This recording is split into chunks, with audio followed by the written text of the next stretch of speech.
Bismillahirrahmanirrahim. Assalamualaikum warahmatullahi wabarakatuh. Perkenalkan, nama saya Yusinka Asmarani, NIM 17630031 dari kelas kimia C. Di sini saya akan sedikit menjelaskan tentang asam basa. Yang pertama, pengertian dari asam basa. Pengertian dari asam. Jadi senyawa asam adalah senyawa yang memiliki tingkat keasaman ataupun pH di bawah 7. pH itu sendiri apa sih? Jadi pH adalah singkatan dari power of hydrogen yang merupakan sebuah derajat keasaman untuk mengukur tingkat keasaman suatu larutan. Senyawa asam mengandung ion H+, dan adanya ion H+ inilah yang membuat lemon rasanya asam. Contohnya, adanya kandungan senyawa asam dapat kita temukan dari makanan atau benda yang mengandung asam, seperti jeruk, lemon, cairan dari asam lambung manusia ataupun hewan, larutan cuka, dan sebagainya. Kemudian, apa sih ciri-cirinya sifatnya asam? Jadinya, sifat dari asam itu adalah memiliki pastinya ya, memiliki rasa yang asam. Kemudian, dapat mengubah warna lakmus biru menjadi merah. pH-nya itu di bawah 7 ya. Kemudian biasanya asam mineral ini bersifat korosif karena dapat mengiritasi dan merusak jaringan kulit. Sifat korosif juga bisa melubangi benda yang terbuat dari kayu atau kertas jika konsentrasinya pekat. Kemudian pengertian basa. Senyawa basa adalah senyawa yang memiliki tingkat keasaman di atas 7. Senyawa basa mengandung ion OH- dan adanya ion OH- inilah yang menyebabkan sabun rasanya pahit. Contohnya adalah kandungan senyawa basa dapat kita temukan dari makanan atau benda yang mengandung basa seperti sabun mandi, deterjen, pasta gigi, pemutih, dan sebagainya. Kemudian beralih dari kemudian sifat dari basa. Apa sih sifat basa? Jadi sifat basa itu pastinya dia berasa pahit dan licin ketika dia mengenai kulit seperti itu. Kemudian ketika asam adalah mengubah warna lakmus biru menjadi merah, maka ketika basa ini ada mengubah warna kertas lakmus dari merah menjadi biru. pH-nya ini adalah di atas 7. Kemudian sifat basa ini juga dapat menetralkan sifat asam. Juga bersifat kaustik atau dapat terbakar, berkarat, hancur, dan rusak akibat peristiwa kimia. Kemudian perbedaan senyawa asam dan basa itu apa sih? Jadi, jika dirangkum dari pengertian dan sifatnya, senyawa asam dan basa dapat dibedakan berdasarkan kadar pH-nya. Kadar pH larutan asam itu di atas 7. Sedangkan kadar pH untuk basa di bawah 7. Jika tepat berada pada pH 7, maka larutan tersebut disebut netral. Senyawa asam juga bersifat korosif atau merusak, sedangkan senyawa basa bersifat kaustik dan dapat merusak. Jika diukur menggunakan indikator kertas lakmus, larutan asam mengubah biru menjadi merah, sedangkan larutan basa mengubah indikator lakmus merah menjadi biru. Artinya, basa dapat menetralkan sifat asam. Kemudian kita beralih ke teori-teori asam basa. Menurut para ahli mengemukakan pendapatnya mengenai teori asam basa. Setiap ahli memiliki pandangan yang berbeda sehingga menciptakan teori-teori asam basa.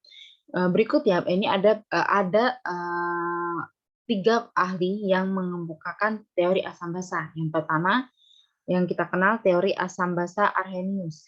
Yang kedua, teori asam basa Bronsted-Lowry. Yang ketiga, teori asam basa Lewis. Kemudian kita bahas nih satu persatu ya.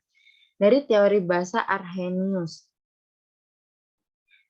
Teori pertama asam basa ini dicetuskan pertama kali oleh seorang ahli kimia berasal dari Swedia bernama Svante Arrhenius. Teori ini menghubungkan sifat keasaman ion hidrogen atau H+, dan pertama kali dicetuskan pada tahun 1884. Menurut teori Arrhenius,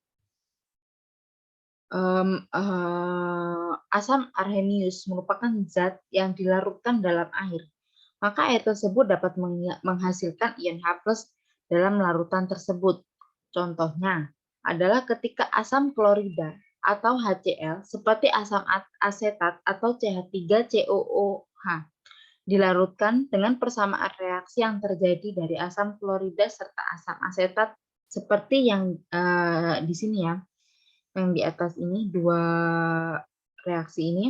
Jadi berdasarkan persamaan reaksi yang terjadi tersebut, maka diperoleh ciri khas yaitu pelarut air zat tersebut mengion kemudian berubah menjadi hidrogen dengan muatan positif dengan lambang H+ serta ion yang memiliki muatan negatif maka akan disebutkan dengan sisa asam. Sedangkan menurut teori Arrhenius, basa merupakan zat yang dilarutkan dalam air, maka akan menghasilkan ion OH-. Contohnya adalah ketika natrium oksida atau NaOH serta amonium hidroksida atau NH4OH dilarutkan maka akan terjadi persamaan basa pada larutan yang bawah ini ya, dua yang bawah ini. Basa dalam larutan natrium hidroksida serta amonium hidroksida akan menghasilkan banyak ion OH- dan kemudian dapat disebut sebagai basa kuat.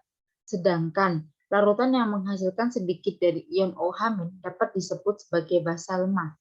Tentu tidak semua senyawa dalam rumus kimia tersebut ada gugus hidroksil dan termasuk dalam golongan basa. Kemudian di sini saya akan mencoba menarik kesimpulan dari teori Arrhenius ini. Secara singkat, teori Arrhenius yang dikenalkan oleh Svante August Arrhenius, teori ini memiliki keuntungan dan kelemahan, di mana teori ini hanya dapat digunakan pada penggunaan air sebagai pelarut saja. Dapat disimpulkan bahwa teori Arrhenius ini menyatakan bahwa senyawa asam merupakan senyawa yang dapat melepaskan ion H- atau ion hidronium H30+. Apabila dilarutkan dalam air, sedangkan senyawa basa adalah senyawa yang melepaskan ion OH- jika dilarutkan dalam air. Teori Arrhenius juga mengatakan bahwa senyawa asam yang menghasilkan satu ion hidrogen per molekulnya maka disebut sebagai asam monoprotik. Sedangkan senyawa asam yang menghasilkan dua ion hidrogen per molekulnya maka disebut asam diprotik.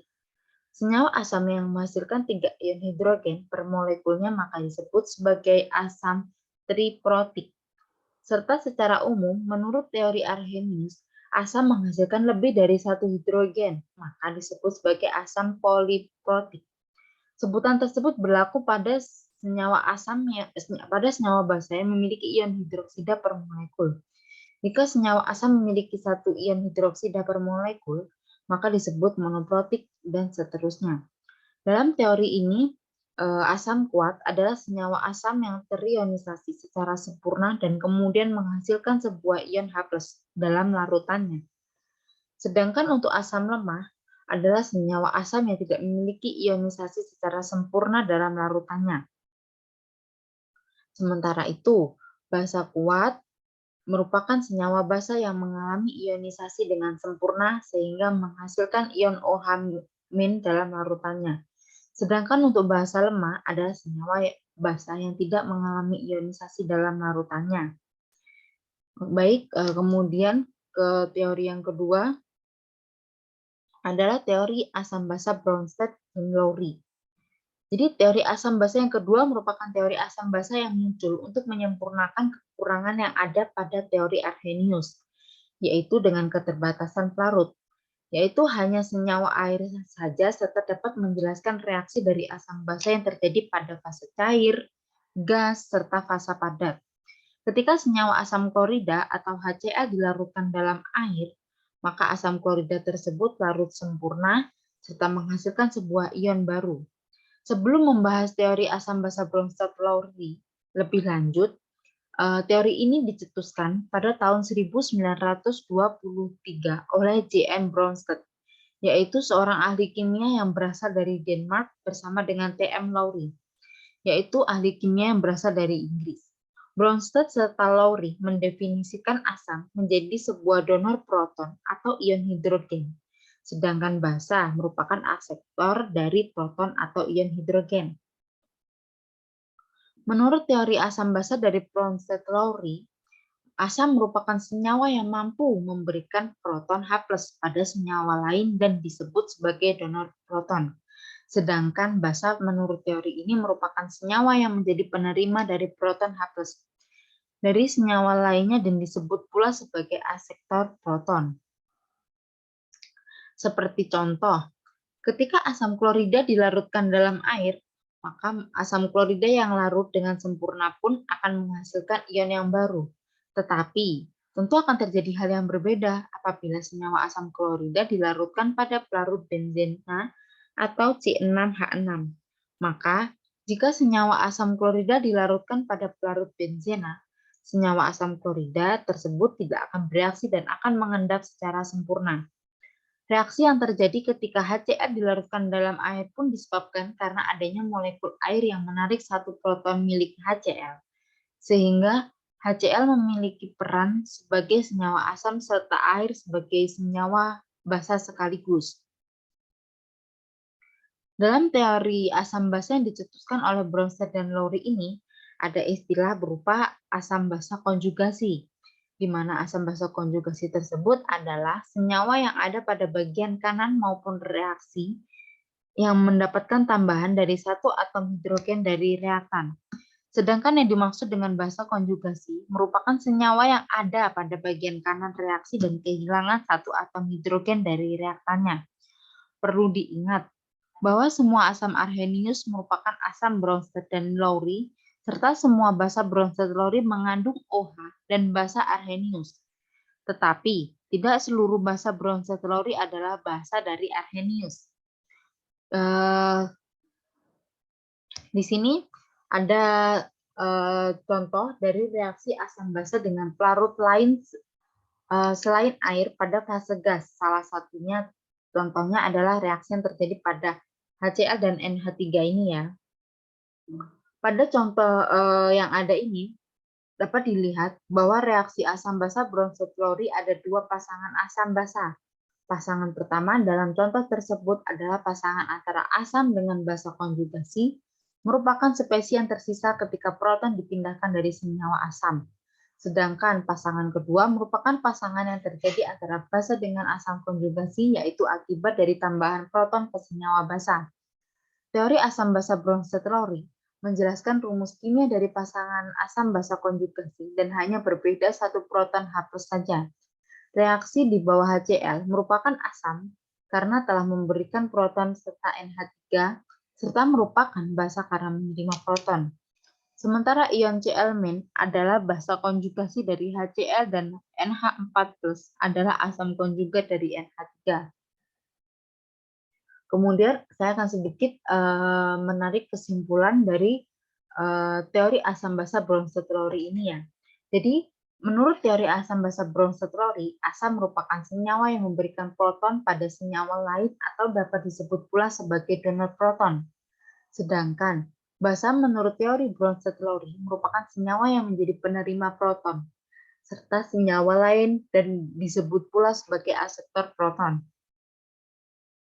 Dan di sini perlu diingat bahwa H2O atau air yang memiliki sifat amphoter merupakan air yang memiliki pula sifat asam dan basa.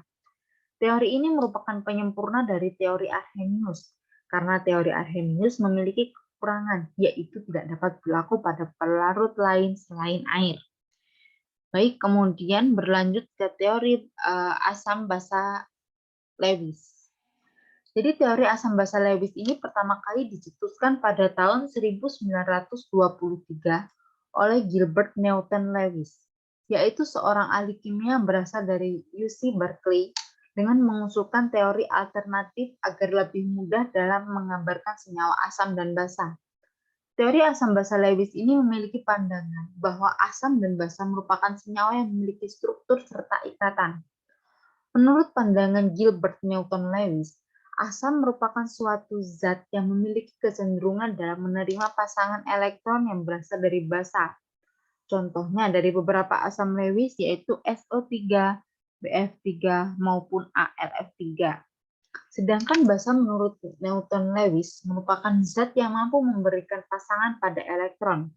Dalam pandangan teori asam basa Lewis, basa memiliki pasangan yang elektron bebas, contohnya seperti NH3, C elemen maupun ROH.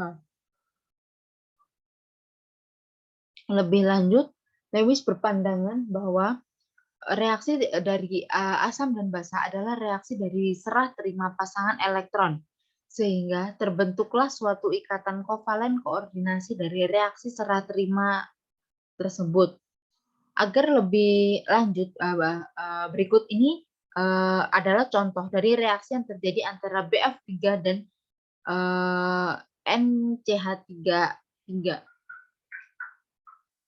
Di sini ya reaksinya.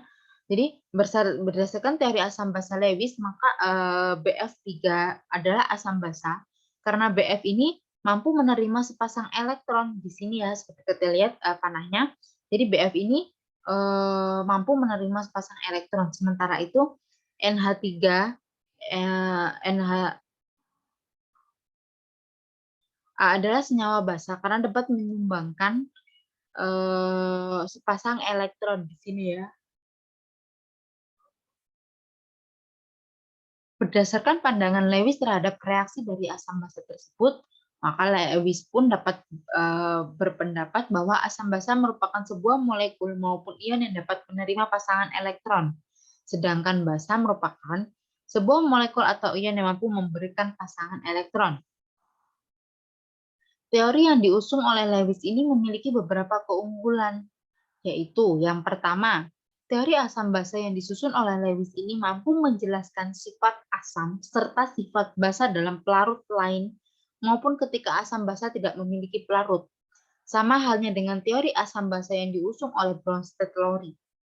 Kemudian yang kedua, Lewis dengan teorinya mampu menjelaskan sifat asam basa molekul maupun ion yang memiliki pasangan elektron bebas maupun yang mampu menerima pasangan elektron bebas.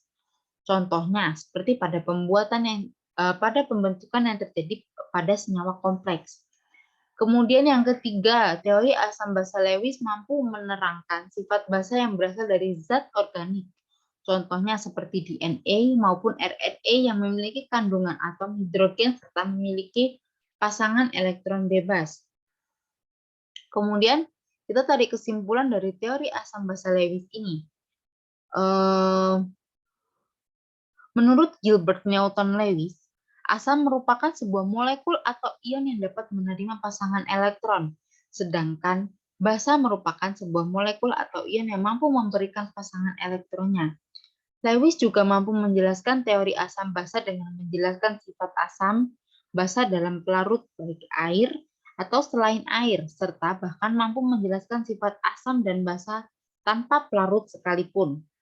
Dalam teori Lewis tersebut, asam memiliki peran sebagai pasangan elektron H+ saja, melainkan senyawa asam juga dapat berperan sebagai senyawa dengan orbital pada sebuah kulit valensi kosong, contohnya seperti BF3. Baik, itulah ketiga teori asam basa yang dikemukakan oleh beberapa ahli. Mungkin cukup sekian sedikit penjelasan asam basa dari saya. Terima kasih. Wassalamualaikum warahmatullahi wabarakatuh.